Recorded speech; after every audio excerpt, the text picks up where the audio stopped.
So it's February 1st, and that means we're getting ready to kick off our second round of lambing. Our second round of lambing means that is the second 17-day cycle that the rams were in with the ewes. That's how, when we change the crown, so we know which ewes get marked. And between the weather type ewes and the Suffolks, about a third of the flock was marked during the first round that wasn't marked in the second. This second round will basically be the majority of the ewes. There weren't as many marked in the third round. Really, there was a couple that just had some marks on them. So there's going to be a lot more ewes having lambs. This morning, I was checking the camera, didn't hear anything, didn't notice anything. Checked it one time throughout the night, didn't hear anything or anything like that. And I came out and we had one of our Suffolk ewes here, Diamond is her name. She ended up having a little lamb standing next to her. She has it hidden here on the other side. The lamb was pretty much dry, up, moving around, staying right next to her. I went ahead and processed them real quick, got them separated because every one of the sheep was making a ton of noise running around because they thought I was getting ready to feed them, which I was. So we got it processed. It's an 11-pound ewe lamb. She's the one who had a set of twin ram lambs last year where one of them was Rooster that we held back, had in with 2 ewes, and we took up to the state fair. So, it's pretty nice that she gave us a ewe lamb this year. So far, looks just like she's done, and she had a single. And actually last night, one of the weather type ewes had a set of twins. Rachel ended up taking care of those, getting them processed, and they're over there doing good. But of course, I thought I had a couple of days because right now is basically prime time for them to start. I figured, they'd come a few days later. So I just kind of set up a temporary pen here for her because I still need to make, in the Suffolk side, a nursery area to start putting ewes with lambs. And here's that weather type ewe that Rachel ended up getting taken care of last night, making sure it was doing okay. She had her lambs basically yesterday afternoon. It was almost 57 degrees, so Rachel was able to help her. She basically had them almost all the way dried off. Rachel helped out a little bit, but we didn't put a bucket in with these guys just because, or a warming barrel in with these guys just because we didn't feel like they really needed it. The thing is, we've been kind of watching these 2 lambs. We've had some issues out of this ewe before last year with her. Basically, once we tagged these lambs, she kind of acted a little strange because she would smell them and I think smell us on them, even though we had on latex gloves and stuff. But this ewe has another particular thing about herself with her teats that we like to keep an eye on. I'm going to try to get in there and show it, but this ewe's teats are almost cone-shaped. They don't drop down as much. She's a very compact ewe. Trying to get a good. She hates us. This ewe does not like anybody in there with her lambs. Try to see.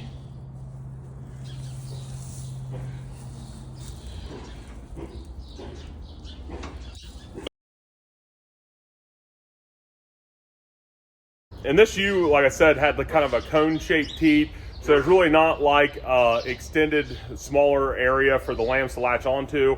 So we just want to make sure. I think it's also a lot to do with how full her udder is and just how she's built. Last year, the lambs didn't have any problems with her.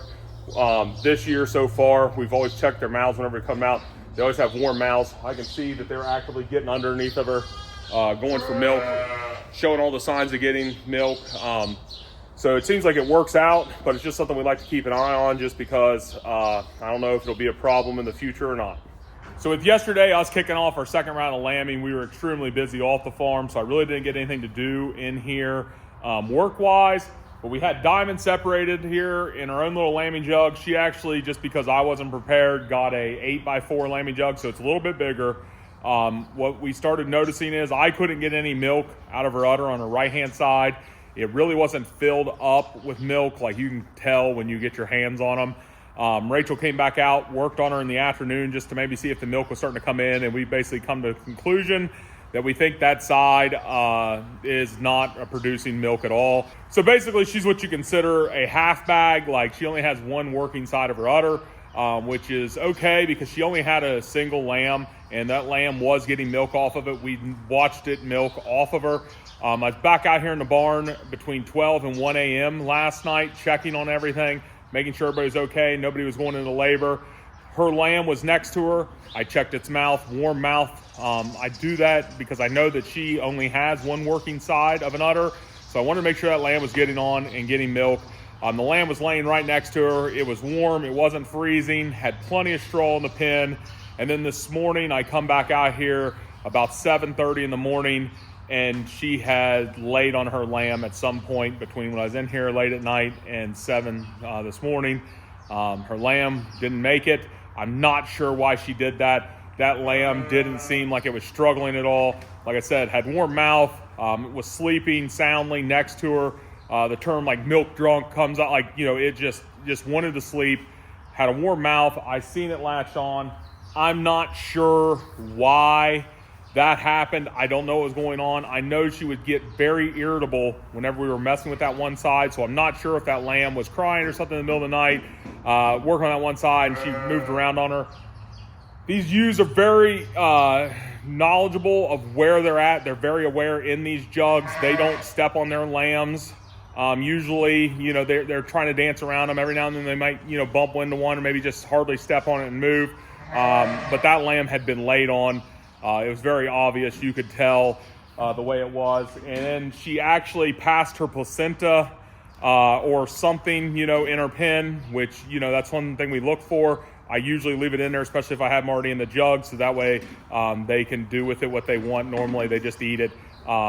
That's what they do. And this one she hasn't touched it in basically 24 hours. So I'm not really sure what's going on, but we have her here in this pen still. I'm actually going to end up just turning her back in with this other group because she only had half an udder. She's on the call list anyway, but especially now with whatever went on with her lamb, we just can't keep that around, basically also because she only has half an udder. So what I want to do is just get her turned in loose. And originally what I was going to do is set up a nursery area over there off of that hay rack. But with all these ewes holding on and not coming sporadically, I think that we're going to actually get a really big run on ewes having lambs here over the next 16 days, especially out of this group of Suffolks. So what I want to do is make my nursery up here at this end of the pen. That way I still have plenty of room at these hay racks that I have in the pen already for the ewes to get to feed them, make sure they're getting plenty of hay, and I can still keep a good eye on them, get them down here into the jugs, and I'll be able to finish the hay rack that I'm building and put right here as we're expanding that nursery area for these ewes and their lambs. So what we want to do, we got to give some of these lambs a shot in the Suffolk pen, and I want to mark one of them. This year so far with some of the tags that we have, I'm not a fan of them. I don't like the tags that I have right now that I've been using over here on these crossbreds. I just don't like the way they're being applied. I don't know if it's the tags themselves or my tag applicator. So what I did is I went ahead and ordered all new tags and an applicator from Premier One. It's supposed to be here in the next day or two, and that's what I want to use on these Suffolks and basically all these weather type lambs once it shows up. So I just want to kind of get one of these ewe lambs up, this single, and basically use a permanent marker on the inside of her rear leg, put a couple marks on her just so that way it'll be a lot easier to tell her apart from the other two. Not that it wouldn't be hard to watch and see which one the mother is mothering, but this just makes me feel a little bit better. And I want to do it, and then the second ewe that has a set of twin ewe lambs there, she needs a new tag in her ear, and it's a lot easier just to throw that head lock there in that side-out panel, snap her in there, give her ear tag, and then we'll get them moved down here into the nursery area. Okay, I got a mark on her belly.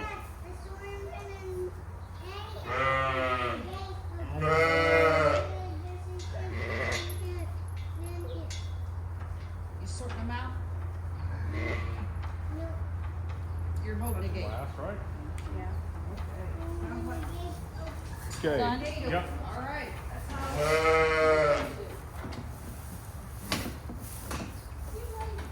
See you guys.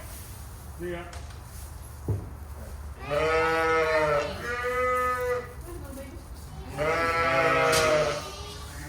Don't shoot the mommy. Don't shoot the baby. Get back in there.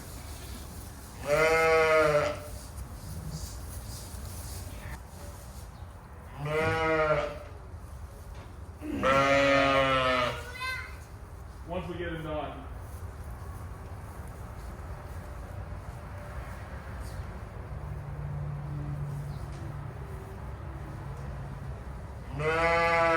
Okay.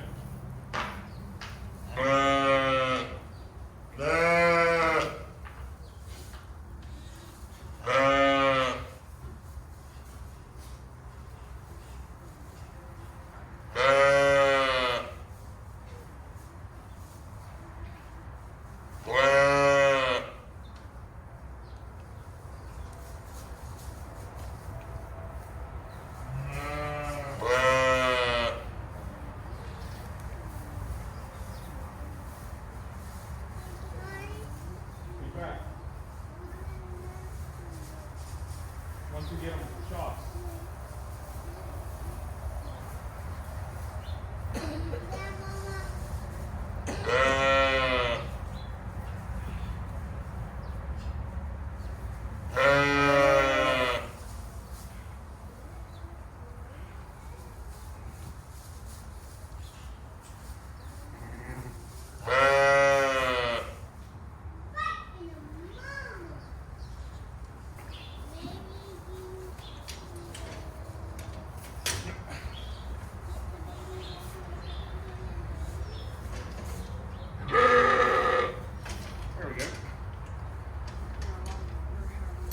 Okay, Tiger, come on, quickly.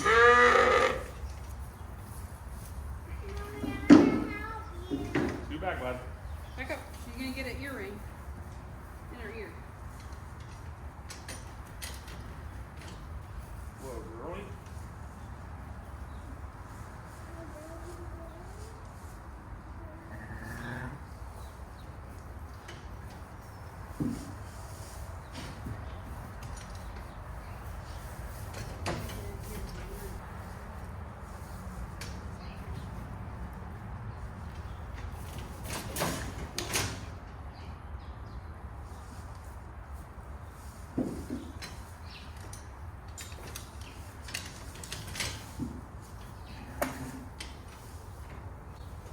If you push on them, they move.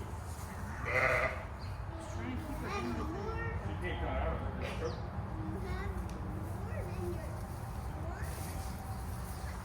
Where'd my phone go? My pocket. Okay, ready?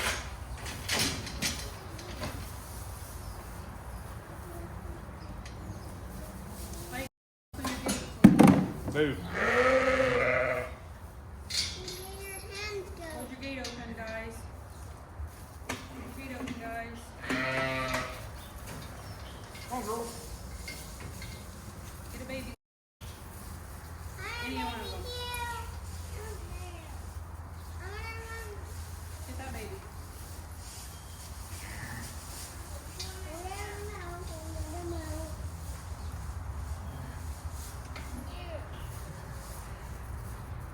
Here, I got it.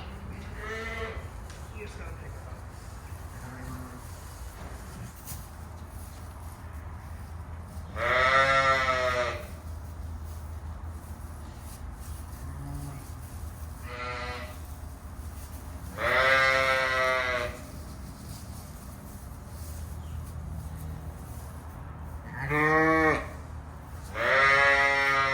So the next issue I need to fix tonight is this ram.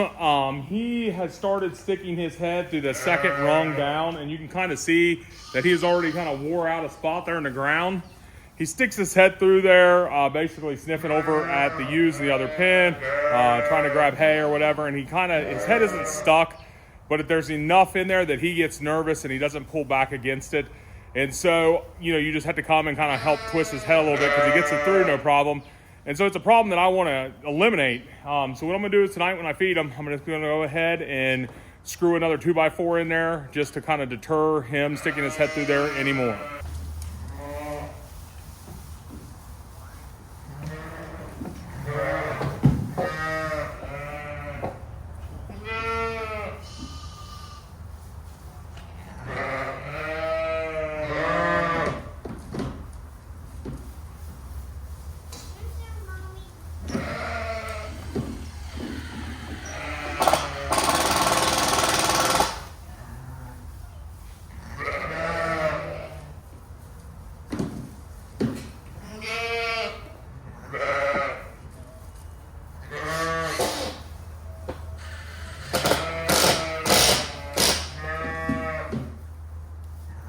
And for this fix, he doesn't stick his head out any of the other gates here or panels. It's just right there. And I think it's to reach over and try to rob hay, even though he has hay in his pen off of that hay rack because he sees that other ram do it. And it's just one of those things where we didn't want to walk out here and find a dead ram. So go ahead and stick a 2x4 up on there. That should deter him from sticking his head through. And like I said, it wasn't like it was choking him or holding him there. It was just that he would feel a little bit of snugness when he backed up and he'd quit moving. He's very good with a halter on. You can walk him around, no problem. He's one of the ones we took to the state fair. And so I think that's part of it, where he feels that little bit of a tug on his head, he just stops. And I just want to get that taken care of this evening so we didn't run into another problem. Look at the size of this used udder. Lamb's getting on it. She has, this is actually one of Gummy Bear's babies out of our other ram, Rusty. And look at Gummy Bear's udder there. Has a nice big udder, both of them do. That's one of the things that I've been very happy about with Gummy Bear. She is a great maternal instinct. Her lambs always do great. She gets them big, raises them great, and I was really glad to see that this ewe lamb out of her did the same with its twins, and that they gave us 3 lambs. So we got 3 additional ewe lambs there out of those 2 that we're planning on holding back. We really like Gummy Bear and her genetics. They're great milkers, great maternal instincts, and just overall, we really like the way they handle throughout the year. So really happy to get those 3 ewe lambs out of these 2 right now. I'm looking forward to see what the rest of these ewes give us. And that's one of those things with like Diamond here with her half udder. It's kind of nice that she gave us a ewe lamb, since basically it would be her last year here on our farm. Something to replace her with. But, it happened. Sometimes you don't know. Was there something up with the lamb or something? We don't know. It's just one of those unfortunate events of raising livestock. That kind of stuff's going to happen. And actually, Diamond has been over here standing, looking at these lambs, standing outside the gate. I don't know, sniffing them. So it's just one of those things where she's never been mean. She's never treated her lambs mean.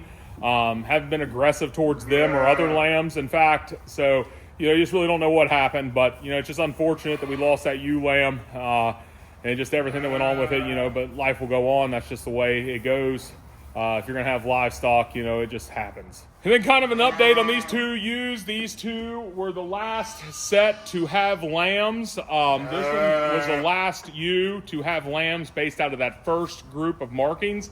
And actually, when I was out here checking on her lambs, seeing how they were doing, this ewe, who was marked in the second group, went ahead and had her lambs literally laying right there. But after we started looking at the lambs, they were very, I wouldn't say extremely premature, but they were really small.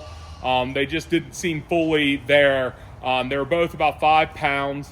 And actually, Rachel has been in here bottle feeding them. She was doing it 3 times a day. Those lambs come out and still try to latch onto their mother. They're trying. They're surviving. We still have the barrel in here with the heat lamp on for it.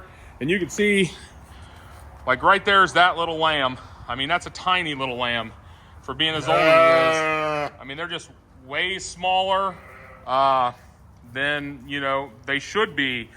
But this ewe's doing a good job. Actually still trying to mother them. And then with Rachel being able to supplement that bottle, they're still kicking. It helps that today I think it was like 50 something degrees. Friday it was 57 degrees. So that does help with that. They're not really struggling too much to try to stay warm. They're coming out trying to latch onto this ewe, so that's a good thing. And then this ewe ended up losing one of her lambs. The other one, Rachel was supplementing with a bottle just because we really weren't sure how she was doing. She didn't seem like, she had it together. But now that lamb refuses the bottle, only latches onto the ewe. But again, it's small also.